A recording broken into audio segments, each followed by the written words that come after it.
You're about to discover why most people never step into their actual power, and it has nothing to do with confidence or luck.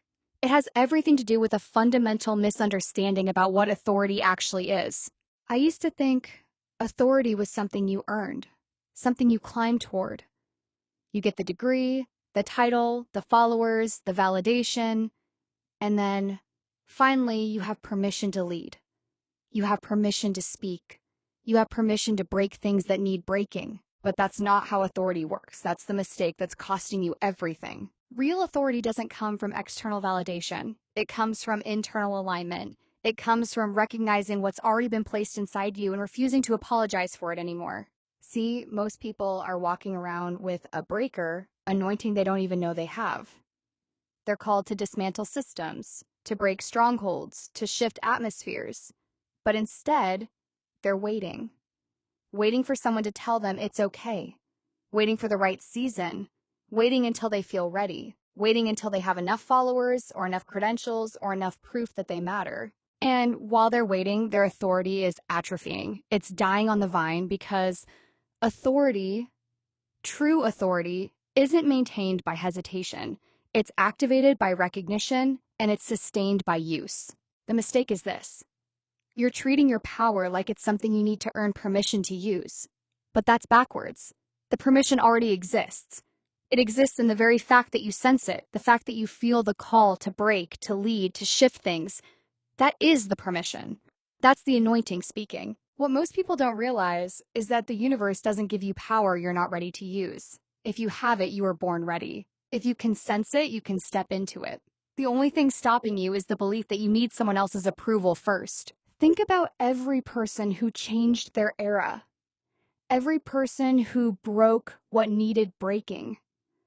They didn't wait until the system validated them. They didn't wait until they had the perfect platform or the perfect credentials. They recognized what was in them and they moved. But here's what happens before they move.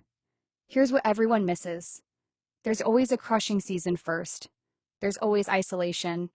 There's always a moment where everyone around you questions whether you're right, whether you're crazy, whether you should just fall in line like everyone else. That's not a sign you're wrong. That's a sign you're being refined. That's the forge. That's where your authority gets tested and tempered and made unbreakable. Most people run from that season. They interpret the resistance as rejection. They interpret the isolation as abandonment. So they shrink back. They get smaller. They stop speaking the truth they were meant to speak. They stop moving toward what they were called to do. And in that moment, they lose their authority. Not because it was taken from them, but because they abandoned it. The mistake is choosing comfort over calling, choosing validation over vision, choosing the approval of people who were never meant to understand you anyway over the authority that lives inside you. Here's what I know.